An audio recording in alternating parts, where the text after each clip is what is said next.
मित्रांनो, जागे व्हा, स्मार्ट बना. आजकालच्या युगात स्मार्टपणाची खूप मोठी गरज आहे. स्मार्ट हा शब्द आता सगळ्यांना परिचित आहे. स्मार्टफोन आलेले आहेत, स्मार्ट टीव्ही आलेले आहेत. मग आपल्याला नको का व्हायला स्मार्ट? त्यासाठी त्यासाठी आपण काय करायला हवं, हे या पाठामध्ये आपल्याला सांगितलेलं आहे. Champions are not made or champions aren't made in gym. Champions काय जिम मध्ये तयार होतात असं नाही. Champions are made from something they have deep inside them. त्यांच्या मनामध्ये, त्यांच्या अंतरंगात जे गुण आहेत त्यापासून चॅम्पियनची निर्मिती होते किंवा त्यापासून चॅम्पियन बनतात. म्हणजेच अ डिझायर, दुर्दम्य इच्छाशक्ती, अ ड्रीम, स्वप्न, अ विजन, दूरदृष्टी. They have to have the skill and the will. त्यांच्याकडं कौशल्यही हवं आणि इच्छाशक्तीही हवी. But the will must be stronger than the skill. आता इच्छाशक्ती ही कौशल्यापेक्षा अधिक प्रबळ अशी हवी. Successful professionals thrive in the same manner. जे यशस्वी झाले ते याच पद्धतीतून गेलेले आहेत. त्यांची भरभराट याच पद्धतीतून झालेली आहे. यशस्वी व्यावसायिक असतील, यशस्वी लोक असतील, त्यांची भरभराट ही याच तत्वानुसार झालेली आहे. Will have natural talents. We all have natural talents म्हणजे आपल्याला सगळ्यांना नैसर्गिक बुद्धिमत्ता आहे. We if we use that talent to set our goals in life. आपण जर ह्या टॅलेंटचा वापर करून जर आपण ध्येय निश्चिती केली, we can easily get success in life. मग आपण सहजपणे आयुष्यामध्ये यश मिळवू शकतो. We shall not achieve goals if we do not take action to achieve them.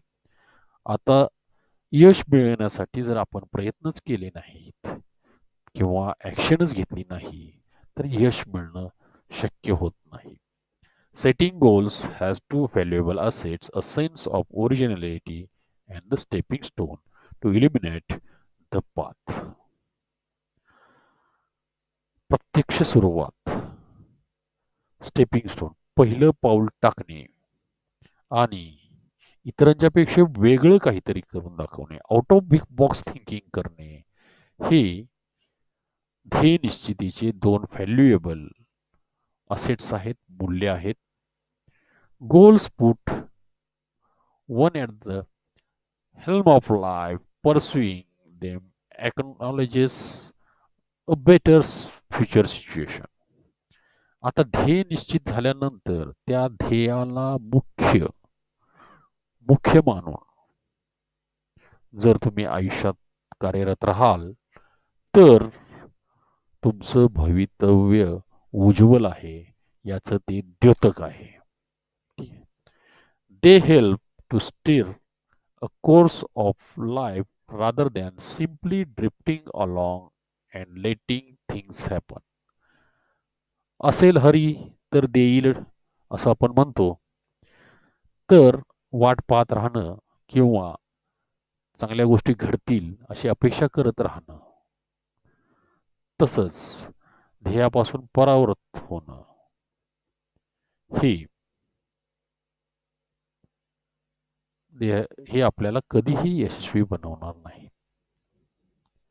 ठीक आहे. त्यामुळं आपल्याला स्टार्ट तर करावं लागेल, सुरुवात तर करावी लागेल. Setting goals may appear easy, but for some it is quite challenging. असं वाटतं आपल्याला की ध्येय निश्चिती खूप सोपी गोष्ट आहे, पण काहींच्यासाठी तेही आव्हानात्मक आहे. फिअर ऑफ फेल्युअर, अपयशाची भीती, may be avoided in the absence of any goals. आता अपयशाची भीती सर्वात पहिल्यांदा मूळ मनामधून काढून टाकायला हवी. ठीक आहे. After all, one has to decide what one wants to achieve in the end. तर शेवटी आपल्याला काय करायचं आहे हे आपल्याला ठरवायलाच हवं. To accomplish goals, experts recommend a 5-step approach. आता हा गोल अचीव्ह करण्यासाठी किंवा हे ध्येय प्राप्त करण्यासाठी एक्सपर्टांचं म्हणणं असं आहे किंवा ज्ञानी लोकांचं म्हणणं असं आहे किंवा ते काय सुचवतात तर 5 पायऱ्यांचा एक प्रोग्राम सुचवतात. ते आपल्याला एक अप्रोच सुचवतात जो खाली दिलेला आहे. Smart goals are a methodology of thinking that helps people reach success. आता हे जे गोल्स आहेत हे एक विशिष्ट पद्धती सांगतात. काय पद्धत आहे आणि त्याच्या 5 स्टेप्स काय आहेत हे आपण पाहू. Smart stands for specific. Specific म्हणजे पर्टिक्युलर असणे, निश्चित असणे, मेजरेबल मोजण्याजोगं असणे, अचिवेबल करण्याजोगं असणे, रिअलिस्टिक वास्तवतावादी असणे किंवा वास्तवातील असणे, टाइम बाउंड म्हणजे त्याला निश्चित वेळ पण आपण ठरवायला हवं. Smart goals have a specific RuPay. आता स्मार्ट गोलची काही ठळक वैशिष्ट्ये आहेत. काही ठळक स्मार्ट गोल्सची काही ठळक गाईडलाईन्स आहेत. ते आपण काय गाईडलाईन्स आहेत ते खाली पाहतो. स्पेसिफिक म्हणजे निश्चित अशी गोष्ट किंवा ज्याला आपण पर्टिक्युलर असं म्हणतो. Involves identifying a specific area of improvement. आता यामध्ये काय असतं आपल्याला ओळखता यायला पाहिजे किंवा आपल्याला पर्टिक्युलरली कोणत्या एखाद्या क्षेत्रात यश प्राप्त करायचं आहे ते क्षेत्र निवडणं गरजेचं आहे. The more specific the area the more refined achievement of one's goal can be. आणि खूप त्याच्याबद्दल मनामध्ये असं फिक्स अगदी निश्चित असं ध्येय धोरण असायला हवं आणि काय करायचं हे आधी ठरलं असायला पाहिजे. कुठं जायचं आहे आपल्याला. It makes it easier to set parameters and work towards the goal. आता एकदा का कुठं जायचं हे निश्चित झालं तर कसं जायचं आणि त्याचे पॅरामीटर्स काय आहेत आणि त्याच्यासाठी काय काम करावं लागेल हे आपल्याला निश्चित करता येतं. For example, if it is building a house, what exactly is capacity required and how long it can stretch. आता घर बांधायच्या वेळेला what exactly is the capacity required and how long it can stretch. ठीक आहे. हे आपण आधी ठरवलेलं असतं आणि काय काय करणार आहे हे आपलं आधीच निश्चित झालेलं असतं. कशा पद्धतीनं बांधायचं काय करायचं हे आधीच निश्चित झालं असतं. तसं ध्येयाच्या बाबतीत सुद्धा आपण निश्चितीकरण हे महत्वाचा मुद्दा आहे. मोजण्यायोग्य यश असावं, मेजरेबल असावं, quantifying goals providing the specific ways to track the progress against the goals. म्हणजे तुम्ही प्रगती पुस्तक ठेवू शकता. कोणकोणत्या टप्प्यावर यश मिळालं की नाही ते पाहू शकता आणि ते मोजण्यायोग्य हे असावं. This makes it easy to benchmark performance throughout the goal period. म्हणजे जेवढा काही वेळ आपण निश्चित केलेला आहे त्याच्यामध्ये पर्टिक्युलर वेळेत पर्टिक्युलर टप्प्यावर आपण पोहोचलो का नाही हे पाहता येईल आणि इन्क्लुडिंग एरियाज इम्प्रुव्हमेंट म्हणजे आपल्याला सुधारणा काय करता येईल ते पाहता येईल. By playing football one's exact role and position has to be clearly define. Football खेळाचा खेळ असू दे त्यामध्ये प्रत्येकाची पोझिशन आणि काय करायचं निश्चित झालेलं असतं किंवा ऑफिसमध्ये काम करणारी टीम असू दे त्यांचे आपापले गोल्स किंवा आपापले कामं निश्चित झालेले असतात. तसं इथं टप्पे आणि जे काही बेंचमार्क्स आहेत ते निश्चित असायला पाहिजे. अचिवेबल असायला पाहिजे. अचिवेबल म्हणजे ध्येय हे अचीव करू शकण्यासारखं असायला पाहिजे. Setting goals that can be completed in the designated period of time. Often, these goals may act like stepping stones to help the meet broader goals that further define a career. आता जी काय आपण पावलं उचलतो, जी काय आपण सुरुवात करतो, हे काय असतात? हे सर्वसाधारणपणे पुढचं तुमचं करिअर काय आहे ते डिफाईन करायला ला पूरक कसे असतात, तिथपर्यंत तुम्हाला ते पोहोचण्यासाठी आवश्यक असतात. As a students we can't become president. बरोबर आहे, आपण काही स्टुडंट आहे, तर आत्ताच मला 1 वर्षात प्रेसिडेंट व्हायचं आहे आणि किंवा प्राईम मिनिस्टर व्हायचं आहे असं आपण म्हणू शकत नाही. But hope to reach those heights in future. पण आपण फ्युचरमध्ये तिथपर्यंत पोहोचू शकतो. मग त्याच्यासाठी जे टप्पे आहेत ते टप्पे आपल्याला पार करावे लागतात. रिअलिस्टिक असावं, वास्तविक किंवा वास्तवात घडू शकणारं किंवा वास्तव असावं, रिअलिस्टिक असावं. इट इज इमॅजिनरी नसावं थोडक्यात. It is important to create goals that within one's current skill set or area of expertise. आणि ते शक्यतो आपलं ज्याच्यामध्ये आपल्याला प्रभुत्व आहे, ज्याच्यात आपली कौशल्य, ज्यामधलं आपल्याला कौशल्य आहे, अशा किंवा ज्यामध्ये आपण एक्सपर्ट आहोत अशा एरियातलीच गोल असणं जास्त गरजेचं आहे. म्हणजे ते शक्य होऊ शकतं. Building expertise takes time, so expecting to become an expert in a short amount of time is unrealistic. आता हे एक्सपर्ट होण्यासाठी काही कालावधी लागतो. 1-2 वर्षात कोणी एक्सपर्ट होत नाही. थोड्याच काळामध्ये कोणीही एक्सपर्ट होत नाही. Being realistic will make it easy to be successful at attaining goal. म्हणजे वास्तवतावादी असणं किंवा रिॲलिटीशी बांधील असणं हे अतिशय गरजेचं आहे गोलकडे जायचं असेल तर. If defensive and not aggressive the goal perhaps lacks of realism. आणि आता बचावात्मक धोरण असेल किंवा ॲग्रेसिव्ह नसाल, तुम्ही कणखर नसाल, तर मग ते कदाचित वास्तवात उपयोगाचं ठरणार नाही. We must have clear picture in mind. आपल्या डोक्यात त्याचं चित्र किंवा ब्लू प्रिंट तयार असायला पाहिजे. And must have ability to adhere that picture. आणि त्याचा पाठपुरावा करणं ही गरजेचं आहे. आणि ती योग्यता आपल्यात असणं गरजेचं आहे. ती योग्यता आपल्यात time bound establish the time parameters around each गोल.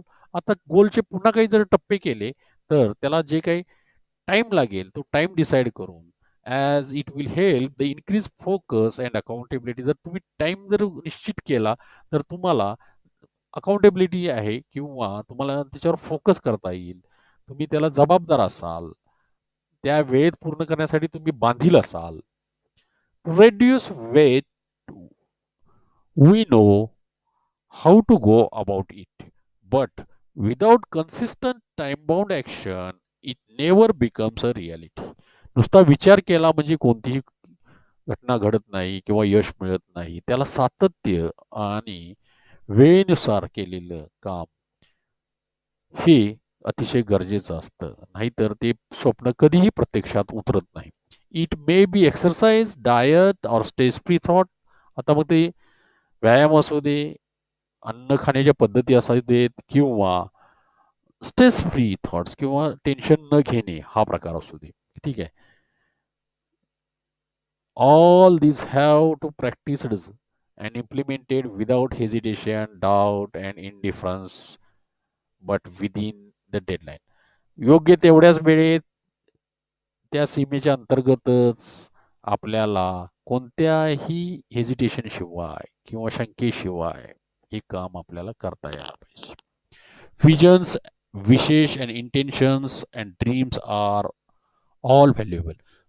आपला दृष्टिकोन, विचार, इच्छा आणि इंटेन्शन, तसं स्वप्न, हे सगळे महत्वाचे आहेत. The spark of imagination and encourages. आता इमॅजिनेशनच आपल्याला काय करतं, एनकरेज करतं किंवा आपल्याला प्रवृत्त करतं to define where we want to reach. कुठं जायचं हे ठरवायला आपल्याला इमॅजिनेशन किंवा ड्रीम आपल्याला एनकरेज करत असतं. In order to get there, however, we need to bring life images down to earth and plan to execute our strategy. Down to earth म्हणजे ॲक्चुअली जमिनीवर, पाय जमिनीवर असायला पाहिजेत हे सगळं करताना. आणि प्लॅन पाहिजे एक्झिक्यूट करायचा. ते घडवून आणण्याचा प्लॅन पाहिजे. त्याच्यासाठी धोरणं आपल्याला आखायला हवीत. स्ट्रॅटेजीज पाहिजेत. The quality and quantity of energy we put forth directly impact on the results. आपण जे काही क्वालिटी काम केलेलं आहे किंवा किती मोठ्या प्रमाणात काम केलेलं आहे, किती मोठ्या प्रमाणात एनर्जी वापरलेली आहे, त्या एनर्जीची क्वालिटी काय आहे, हे सगळं आपल्याला जे ह्या सगळ्या गोष्टींचा परिणाम त्या रिझल्टवर होत असतो. त्यामुळे क्वालिटी आणि क्वांटिटी ऑफ एनर्जी ही खूप महत्वाची आहे. Life is something like a trumpet. Trumpet सारखं आहे, बिगुल सारखं आहे लाईफ. ठीक आहे. If we don't put anything in, we can't get anything out. आता त्यात आत काही गेलंच नाही तर बाहेर काही येणार नाही. बरोबर आहे. Success is walk in the dark. Success is walk in the dark. अंधारात चालण्यासारखं आहे. फाइंडिंग द राईट फुटिंग म्हणजे खास खळग्यांचा अंदाज घेत अंधारात प्रिसाइजली मास्टरिंग द स्किल, आपल्या स्किलचा वापर करून, कार्यकौशल्याचा वापर करून गेटिंग द नेक्स्ट प्लेस म्हणजे पुढं पुढं चालत राहायला हवं. All depend on how we approach. आणि हे सगळं आपण कसा अप्रोच ठेवतो, काय डोक्यात विचार आहेत त्याच्यावर अवलंबून आहे. How we tackle the problem, प्रॉब्लेमला कसं हाताळतो, टॅकल करतो त्याच्यावर अवलंबून आहे. The best way to get from where we are to where we want to be. कुठून जायचं आहे, कुठपर्यंत जायचं आहे, is to find footing of our next step. म्हणजे आपल्याला कोणत्या ठिकाणी पाय ठेवायचा आहे हे आपल्याला माहीत असायला पाहिजे. When we take the next step it should support and hold us without crack. आता जेव्हा आपण पुढचं पाऊल टाकतो त्याचा धोका आपल्याला होता कामा नये किंवा त्याचा प्रॉब्लेम आपल्याला येता कामा नये. कोणत्याही दुर्घटनेशिवाय, कोणत्याही प्रॉब्लेमशिवाय आपण पुढे जायला हवं. आणि ही सगळी यशाचं गमक आहे. ही सूत्री आहे यशाची. बी स्मार्ट. मित्रांनो, आज मोबाईल फोन स्मार्ट झालेले आहेत, टीव्ही स्मार्ट झालेले आहेत, पण विद्यार्थी झालेत का? विद्यार्थी डिपेंडंट झालेले आहेत. तर त्याच्यावर डिपेंडंट होऊ नका. आपलं लक्ष ठरवा, ध्येयानं प्रेरित व्हा आणि ध्येय गाठा. धन्यवाद.